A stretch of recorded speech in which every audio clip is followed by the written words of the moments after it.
서로 축복하겠습니다. 기쁨을 회복합시다. 당신에게도 예수의 흔적이 있습니다. 할렐루야.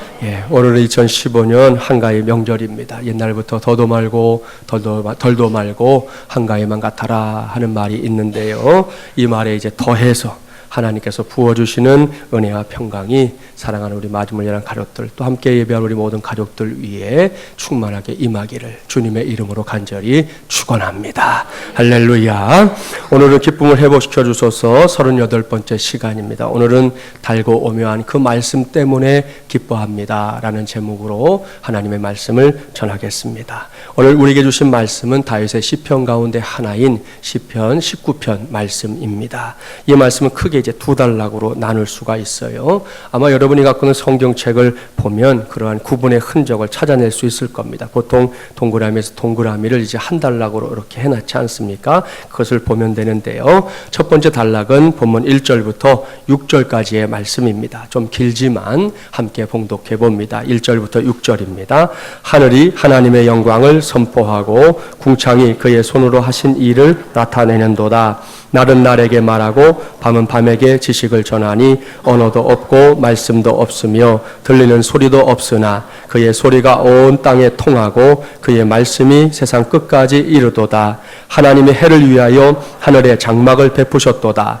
해는 그의 신방에서 나오는 신랑과 같고 그의 길을 달리기 기뻐하는 장사 같아서 하늘 이 끝에서 나와서 하늘 저 끝까지 운행하며 그의 열기에서 피할 자가 없도다. 아멘. 사랑하는 마지못이라는 가족 여러분, 여러분은 이 말씀의 내용이 무엇인지 금방 알 수 있을 겁니다. 이 말씀은 창조주 하나님의 역사로 창조된 이 피조 세계, 그러니까 우리가 살고 있는 이 세상과 자연 만물에 관한 것입니다. 말씀 한 절 한 절을 잘 살펴보십시오. 먼저는 하늘과 땅, 그리고 해, 달, 별들이 하나님을 찬양하고 있습니다. 그뿐이 아니죠. 온 천하 만물들이 창조주신 하나님을 찬양하고 하나님께서 온 천하의 주인이시다 라는 것을 저 우주 구석구석까지 적극적으로 알리고 있습니다. 얼마나 장엄한 역사의 기록입니까? 여기서 우리가 확인할 수 있는 것은 다윗이 확신 가운데 붙잡고 있었던 이 창조 신앙입니다. 언젠가 말씀을 드린 것 같은데요. 저와 여러분의 신앙은 반드시 이 창조 신앙의 벽을 뛰어넘어야 합니다. 그렇습니다. 태초에 하나님이 천지를 창조하시니라 라는 이 창세기 1장 1절의 말씀, 하나님의 말씀인 성경의 제1성을 우리 모두가 믿음으로 받아야 합니다. 왠지 아십니까? 이 말씀을 믿음으로 받지 못하면 그 뒤에 계속해서 나오는 모든 하나님의 말씀들은 더 이상 하나님의 말씀이 아닌 윤리나 도덕 정도를 가르치는 교과서에 불과하기 때문입니다. 따라서 본문의 기자인 다윗처럼 올바른 창조신앙으로 자기 자신을 무장하는 것은 우리의 신앙에 있어서 매우 중요한 일, 반드시 해내야 할 일입니다. 여기서 곰곰이 한번 생각해 보십시오. 짐승들이 세상에 많은데 짐승이 사람보다 나은 게 참 많아요. 치타는 사람보다 엄청 빠릅니다. 그렇기 때문에 우리나라에선 그런 일이 없겠지만 혹시 여러분이 아프리카에 가서 치타를 만났다면 엉뚱하게 달리기 시합하려고 하지 마십시오. 큰일 납니다. 얼른 주랭랑을 치는 것이 상책입니다. 사람의 달리기 실력만으로는 그 녀석을 당해낼 수가 없기 때문입니다. 기린은 어떻습니까? 사람보다 큰 키를 가졌어요. 그래서 높은 곳에서 멀리 보는 일에 있어서 사람은 결코 기린을 이겨낼 수가 없습니다. 몸무게로 따진다면 덩치가 큰 10사람이 코끼리 한 마리 상대하지 못합니다. 눈에 밝기로는 매나 독수리가 사람의 눈보다 한참을 앞섭니다. 냄새 맡는 코, 잘 맡는 코를 개코 그러잖아요. 그 개는 사람보다 무려 1만 배 이상 코가 발달되어 있습니다. 청각으로 말하면 여러분 이렇게 꺾어져 있는 토끼의 그 귀만도 못한 것이 사람의 귀입니다. 물속에서 헤엄치는 길 원한다면 그 사람은 아무리 잘해도 물개를 따라가는 일은 절대로 못하지요. 보십시오. 이처럼 사람이 짐승보다 못한 것이 너무나 많습니다. 그야말로 명함도 못 내놓을 것들 투성입니다. 그럼에도 불구하고 사람이 짐승보다 분명하게 나은 이유가 있어요. 아니, 비교조차 할 수 없는 이유가 있습니다. 그것은 창조주 하나님께서 사람에게만, 저와 여러분 같은 사람에게만 하나님의 형상을 부여했다는 사실입니다. 창세기는 정확하게 그 사실을 기록하고 있습니다. 창세기 1장 27절 28절 들으십시오. 하나님이 자기 형상 곧 하나님의 형상대로 사람을 창조하시되 남자와 여자를 창조하시고 하나님이 그들에게 복을 주시며 하나님이 그들에게 이르시되 생육하고 번성하여 땅에 충만하라. 땅을 정복하라. 바다의 물고기와 하늘의 새와 땅에 움직이는 모든 생물을 다스리라 하시니라. 아멘. 여기에 하나님의 형상, 그러니까 하나님을 닮은 구석이 사람에게 있다는 사실이 분명하게 기록되어 있습니다. 우리 모두는 바로 그 하나님의 형상을 통해 이 세상이 하나님에 의해 창조되었다는 사실을 알게 되는 것이고 믿게 되는 것입니다. 더불어 사람이 만물의 영장이 될 수 있는 이유도 바로 하나님의 형상 때문입니다. 이렇게 피조세계에 대한 분명한 신앙 고백을 가져보십시오. 당장 우리의 주변을 살피는 이 눈부터 달라지기 시작합니다. 2주일 전에 하늘에 떠있는 저 태양이 하나님께서 우리 모두와 오늘도 함께 하시는 증거가 된다. 심주어 말씀드렸던 적이 있었는데요. 사실 창조주 하나님에 대한 찬양으로 충만해지는 우리의 삶은 비단 이 창조의 거대한 영역에 국한된 것이 아닙니다. 하나님의 경이로운 손길은 그분이 만든 만물 중에서도 가장 작고 세밀한 부분에서도 얼마든지 발견됩니다. 이러한 아름다움을 보여주는 가장 강력한 예가 이제 다가오는 겨울에 하늘에서 내리게 되는 그 눈의 치밀한 도안입니다. 지금 보이시죠? 현미경으로 눈송이를 이렇게 들여다본 사람이라면 누구나 눈송이가 저렇게 아름답고 복잡하게 얽혀있는 모습에 깜짝 놀라고 맙니다. 그냥 떨어지는 허연 뭐가 떨어지는 것 같은데 그 속에는 저렇게 아름다운 모습들이 구석구석 숨어 있는 것입니다. 이외에도 창조주의 경이로움을 상기시키는 것들은 얼마든지 있습니다. 누구든지, 그야말로 누구든지 경청할 준비가 되어 있는 이들에게는 하나님의 영광을 선포하는 피조물들의 노래가 도처에 널려 있다는 말씀입니다. 복음주의 신학자요 변증가인 알리스터 맥그레스 교수는 이렇게 적고 있습니다. 우리가 우주의 음악을 듣고서 그 아름다운 하모니를 통해 그 음악의 작곡자를 사랑하게 되는 것, 이 또한 창조자가 계획하신 목적의 일부이다 그랬습니다. 할렐루야. 참으로 멋지고 훌륭한 고백이지 않습니까? 옳습니다. 피조세계의 모든 장엄한 영광과 아름다운 반짝임은 피조물 자신을 높이기 위한 것이 아닙니다. 땅에 내리는 눈송이 하나하나, 하늘에서 빛나고 있는 별 하나하나가 모두 하나님의 영광을 말하고 있는 것이지요.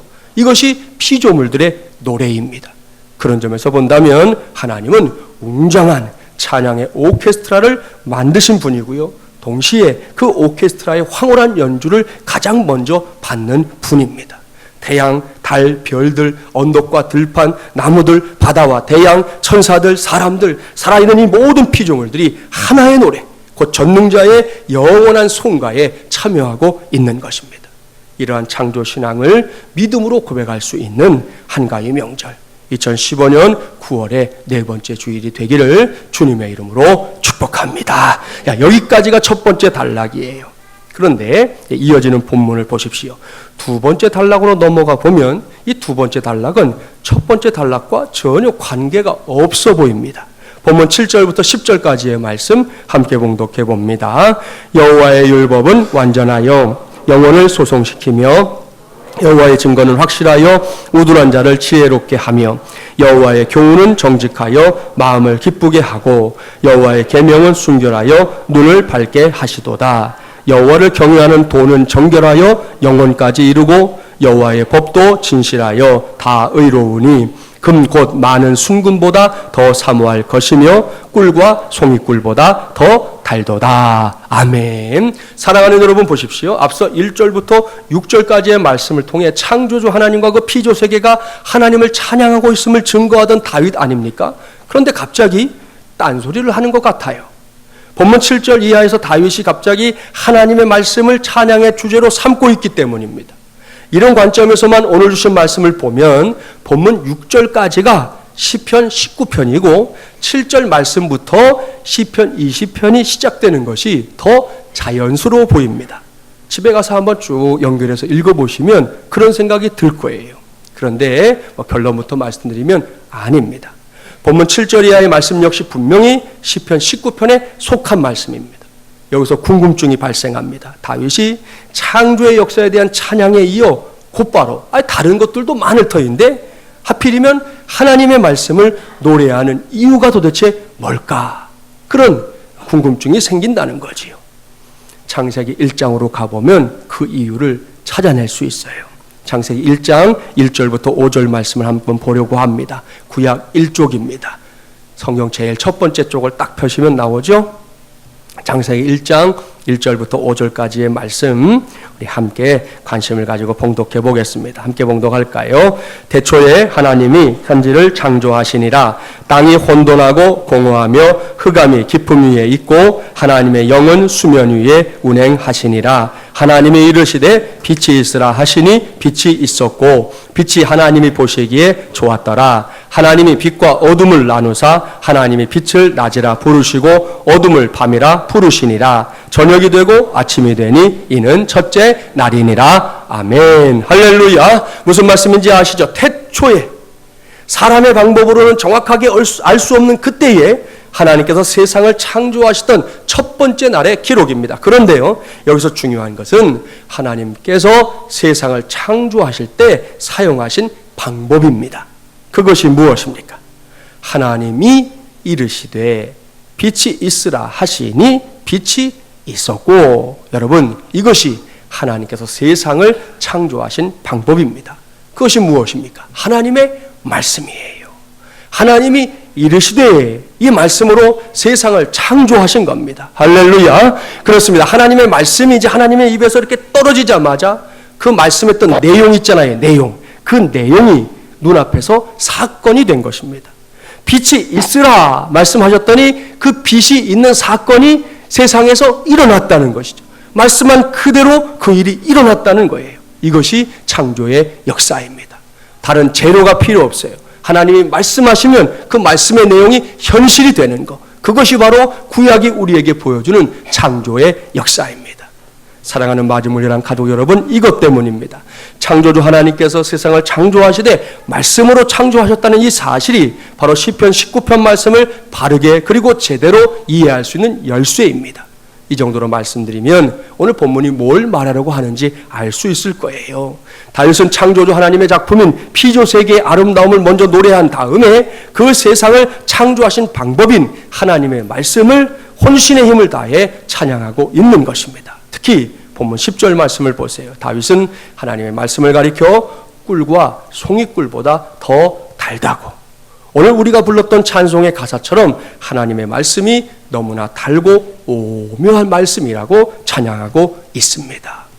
여러분이 이 말씀의 의미를 잘 알고 있습니까?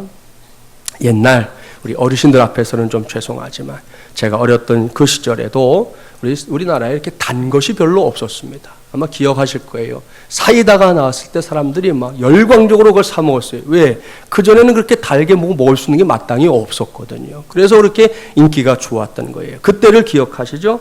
그때 단 것에 목마른 시골 어린 아이들은 신나게 이 꿀벌을 잡아먹었습니다.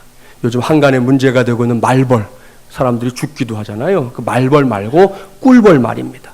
당시에 꿀벌도 나름 잡는 방법이 있었습니다. 그때는 이제 주로 고무신을 신고 다녔잖아요. 그러니까 고무신 짝을 벗어가지고는 살금살금 꿀벌이 앉아있는 꽃에 다가갑니다. 그런 다음에 고무신 짝으로 꽃을 확 덮어버리면 10중 8구는 꿀벌이 고무신 안으로 쏙 들어가잖아요. 그 다음에 뭘 하는지 아십니까? 1부, 2부에 오신 분들 가운데 아는 분들이 있더라고요. 그 다음에 하는 건 다른 게 아니에요. 저 집사님 알고 계시네, 벌써 변하시는데. 자, 신발을 딱 잡고 한 7, 8번 돌리는 거예요. 그리고는 그 고무신을 땅바닥에다가 내렁댕이 칩니다. 그러면 사람도 그렇지만 꿀벌도 이게 정신이 없어가지고 그냥 정신을 잃고 나자빠지는 거예요. 그때 재빨리 꿀벌의 두 날개를 딱 잡고 손톱으로, 죄송합니다, 항문 속에 있는 침을 딱 빼내는 거예요. 그런 다음에 침을 뺀 그곳에다가 하고 먹으면 그야말로 감칠맛 나는 꿀이 그냥 입으로 쏙 들어오잖아요. 바로 이 꿀맛 때문에 옛날 시골 아이들은 봄이 되면 꿀벌을 잡아먹느라 야단법석이었습니다. 저도 기억납니다. 어려서 제가 고대 앞에 살았는데 고대 뒤가 개운산이에요. 개운산. 그 개운산에 친구들과 함께 올라가서 꿀벌을 잡아가지고 똑같이 그렇게 꿀을 빨아먹었던 기억이 많이 있습니다. 불과 40여 년 전만 해도 이처럼 꿀이 귀했으니 시편이 기록되던 때는 지금으로부터 3,000년 전이에요. 그때는 어땠을까요? 분명히 꿀을 맛보는 것이 쉽지 않았을 겁니다. 그처럼 꿀이 귀하고 귀하던 때인데 그때 남긴 다윗의 고백을 보라는 겁니다. 하나님의 말씀이, 이 성경 말씀이 그 꿀보다, 송이꿀보다 더 달도다. 이것이 다윗의 고백입니다. 얼마나 귀하고 복된 고백입니까? 다윗이 도대체 하나님의 말씀을 통해 어떤 기쁨을 체험했기에 이렇게까지 고백하고 있는 걸까요? 여기서 단언할 수 있는 것이 하나 있습니다. 그것은 분명히 뭔가가 있다는 거예요. 다윗이 하나님의 말씀을 가까이 하면서부터 이전과는 분명하게 다른 뭔가를 체험하고 있다는 겁니다. 다윗이 그것을 꿀과 송이꿀보다 더 달다라고 표현하면서 묘사하고 있을 뿐인 것이죠. 요즘 한창 90일 통큰 성경 통독을 하고 있는 우리 교회 아닙니까? 우리 교회를 들여다봐도 여기서 다윗이 말씀하고 있는 그 뭔가를 체험하는 성도들이 있다는 것을 확인할 수 있습니다. 지난 월요일에 한 성도로부터 문자를 받았습니다. 이 성도는 우리 교회에 등록하고 얼마간 잘 나왔는데 신앙생활을 좀 심하게 반대하는 남편이 경찰 되는 분인데 아주 심하게 좀 반대를 해서 현재는 매주 예배 출석하는 것이 좀 어려운 그런 사람이에요.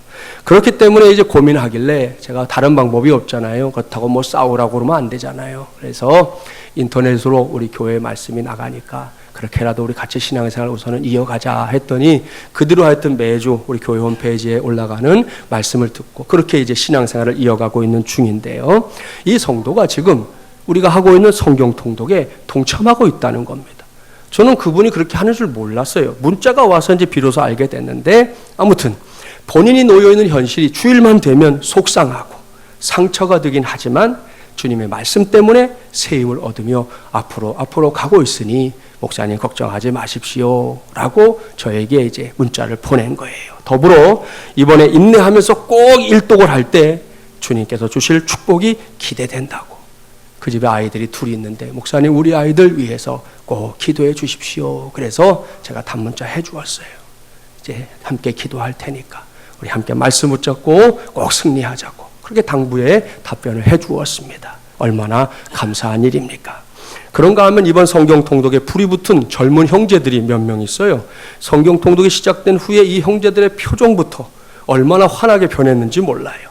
한 형제는 지난 주일에 자신이 드린 기도에 하나님께서 응답해 주신 것이 너무 놀랍다고 정말 어린아이처럼 그렇게 해맑은 표정을 지으면서 저한테 이야기를 하더라고요. 한 형제는 말씀이 자신을 변화시키고 있는 것이 너무나 놀랍다 그렇게 고백했고요. 다른 한 형제는 하고 싶은 말이 너무 많다고 그래서 조만간 따로 만나기로 했어요. 도대체 무슨 말이 그렇게 많은지 좀 들으려고 같이 식사 한번 하자고 약속을 했는데 주중에 보니까 이 형제가 요 옆에 우리 앞에 있는 북한산 백운대 위에 올라가서 우리 교회를 이렇게 바라보면서 성경을 읽었더라고요. 그걸 어떻게 알겠어요? 요즘 페이스북이라고 인터넷으로 하는 SNS라는 이 프로그램을 통해서 그 형제가 그렇게 한 걸 알았어요. 제가 반가운 마음에 전화를 걸어서 물었죠. 산 위에 올라가서 성경을 읽으니까 어때요? 그랬더니 산 위에 올라가서 성경을 읽으니까 너무 좋고 그 다음이 중요해요. 무엇보다 귀에 쏙쏙 들어온다는 거예요. 예? 우리 중에 성경 읽다가 자꾸 목사님 졸려요. 성경에 잘 안 들어와요. 뭐 이런 분들 있죠? 방법 가르쳐 드릴게요. 백운대로 올라가세요. 얼른 올라가서 거기서 성경 읽으면 잠도 다 달아나고 귀에 쏙쏙 들어오게 말씀을 읽게 될 줄 믿습니다. 저는 이러한 마지못이란 가족들의 모습 속에서 하나님의 말씀이 꿀과 송이꿀보다 더 달다는 다윗의 고백을 확인할 수 있었습니다.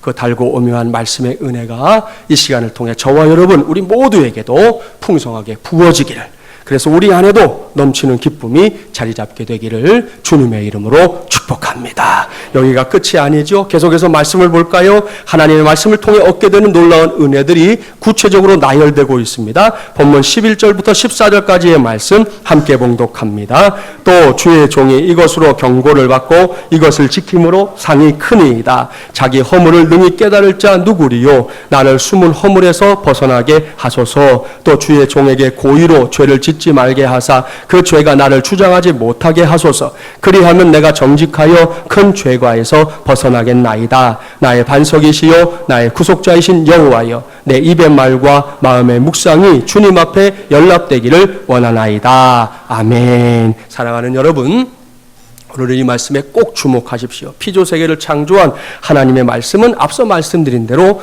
꿀과 송이꿀보다 더 달고 오묘한 말씀입니다. 그리고 그 말씀은 그저 저 멀리 어딘가에 존재하는 말씀이 아니라는 겁니다. 저 하늘에만 존재하는 말씀이 아니라는 거지요. 그렇습니다. 하나님의 말씀은 그 말씀의 달고 오묘함을 기쁘게 여기며 그 말씀을 가까이 하려고 하는 모든 하나님의 종들에게 살아서 역사하는 말씀인 줄 믿습니다. 그래서 하나님의 종들은 그 말씀을 통해 경계를 받습니다. 하나님의 말씀을 사모하고 지키는 가운데 놀라운 상급이 주어지는 은혜를 체험하기도 하는 것이죠. 이것이 사실이기 때문에 여기서 하나님의 종 다윗은 소원하고 있습니다. 하나님의 말씀을 붙잡고 그 말씀을 깊이 묵상하며 사는 자신의 삶이 하나님께 영광이 되기를 소원하고 있습니다. 더불어 자신의 삶의 자리가 구속자이신 하나님의 역사를 체험하고 그 뜻을 하나하나 이루어 나가는 은총의 자리가 되기를 소원하고 있습니다.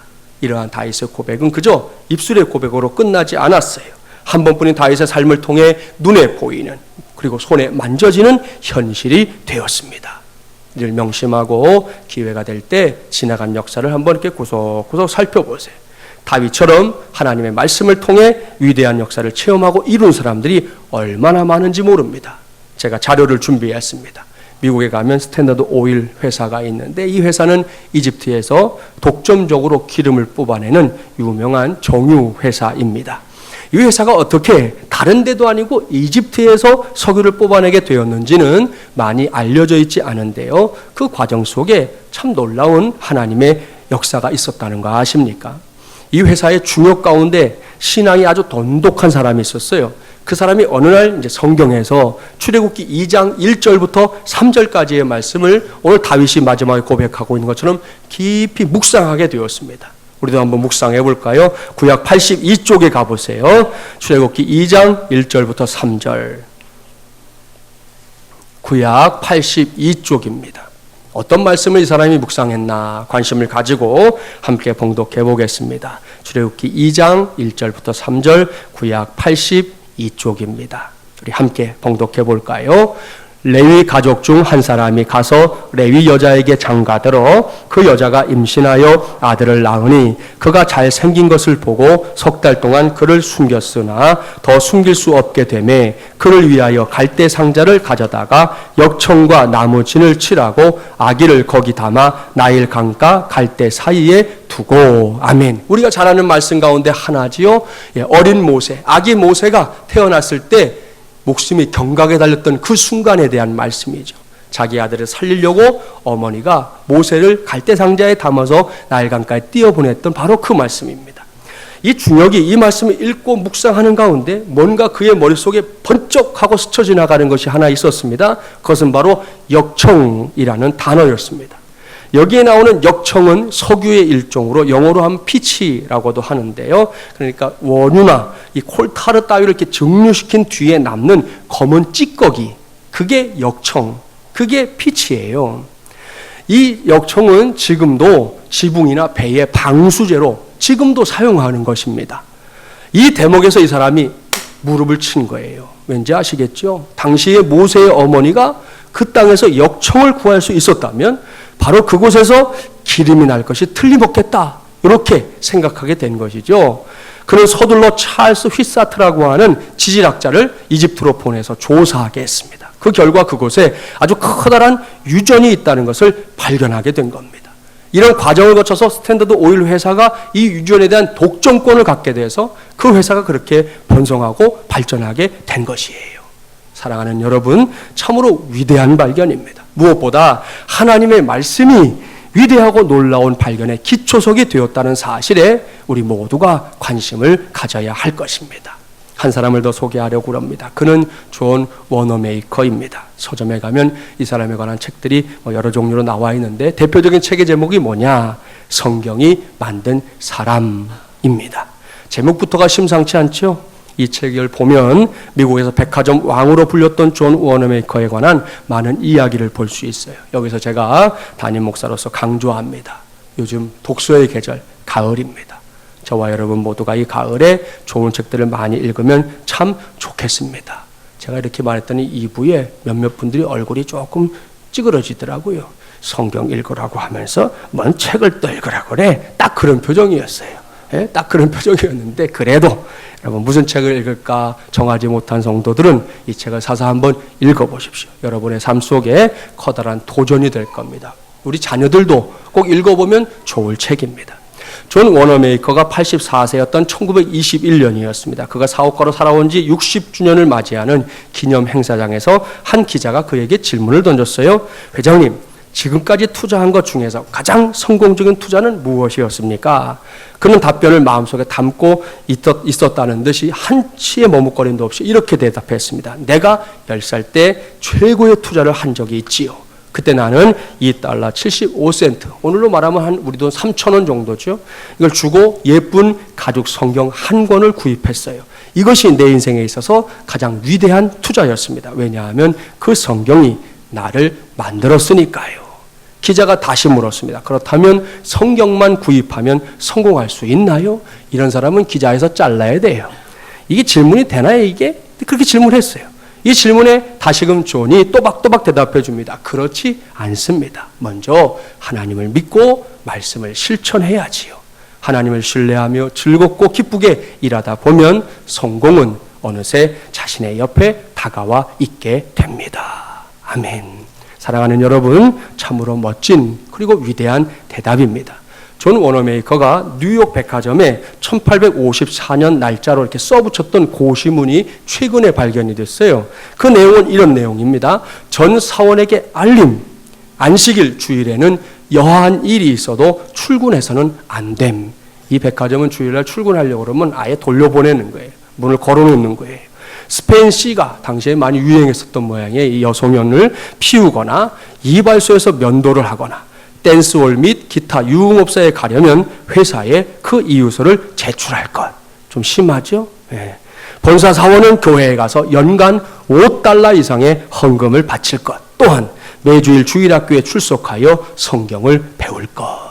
보십시오. 조금은 강제성이 엿보이는 고시문입니다. 하지만 그는 자신이 누리고 있는 은혜를 종업원들도 누리기를 간절하게 원했던 사람이었습니다. 실제로 존 워너메이커의 영향을 받아서 인생 자체가 달라진 사람들이 매우 많습니다. 이러한 존 워너메이커는 그야말로 한 시대를 믿음으로 승리한 위대한 그리스도인 기업가였다고 감히 말할 수 있습니다. 저와 여러분이 잘 알고 있는 미국의 16대 대통령 에브라함 링컨, 그리고 정년의 복음 전도자 D.L. 무디와 동시대를 살았던 존 워너메이커입니다. 그의 어린 시절이 너무 가난했습니다. 그는 어린 시절부터 오직 하나님만을 의지하며 자랐고 하나님의 말씀에 성경을 읽으며 꿈을 품고 성경의 가르침을 실천했던 사람입니다. 그는 실로 자신에게 주어진 삶을 최선을 다해 살면서 그 모든 영광과 찬사를 하나님께 돌려드린 위대한 거인이었습니다.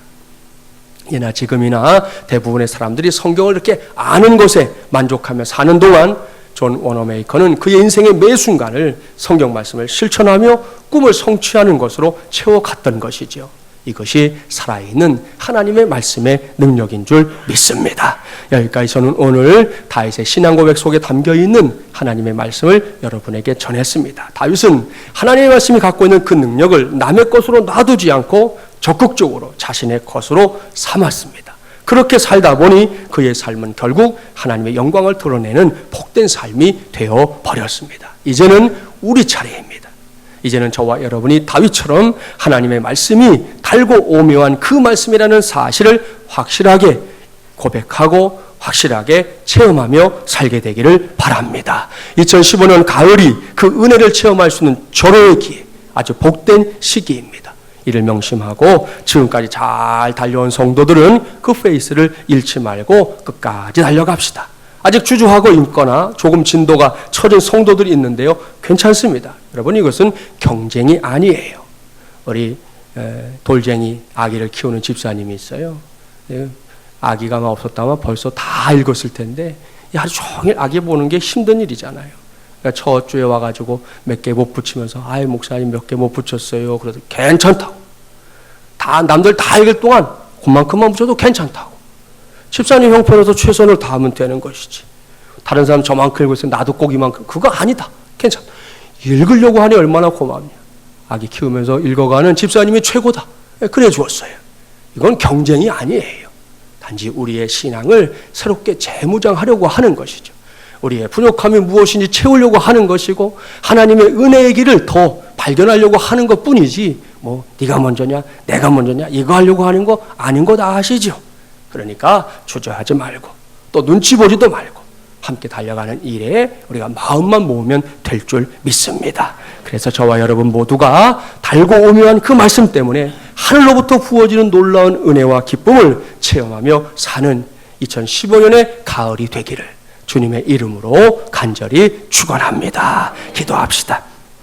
하나님 아버지 감사합니다. 하나님의 종들이 오늘도 한가위 명절 이 한복판에 모였습니다. 주의 말씀에 귀를 기울였습니다. 오늘도 주신 말씀 그대로 달고 오묘한 그 말씀 때문에 기뻐했던 다윗처럼 우리도 이 말씀 때문에 기뻐하는 인생의 주인공들 되게 하여 주시옵소서. 지나간 수천 명의 역사 속에서 하나님의 말씀 때문에 그 인생이 반전된 사람들이 얼마나 많았는지 모릅니다. 이제 우리 마지못지한 가족들이 그와 같은 은혜 가운데 거하길 원하고 오늘도 이 명절 맞이해서 우리 함께 예배에 참여해 주신 귀한 분들도 있습니다. 그분들에게도 하나님의 말씀이 인생 반전의 기회가 되게 하여 주시옵소서. 말씀을 사모하는 이들에게 응답하시고 그 말씀의 능력을 체험케 하시고 말씀을 통하여 위대한 역사를 이루시는 하나님을 믿음 안에서 바라보게 하여 주시옵시고 그 믿음의 열매를 거두는 2015년 가을 되게 하여 주시옵소서. 예수님의 이름으로 기도하옵나이다. 아멘.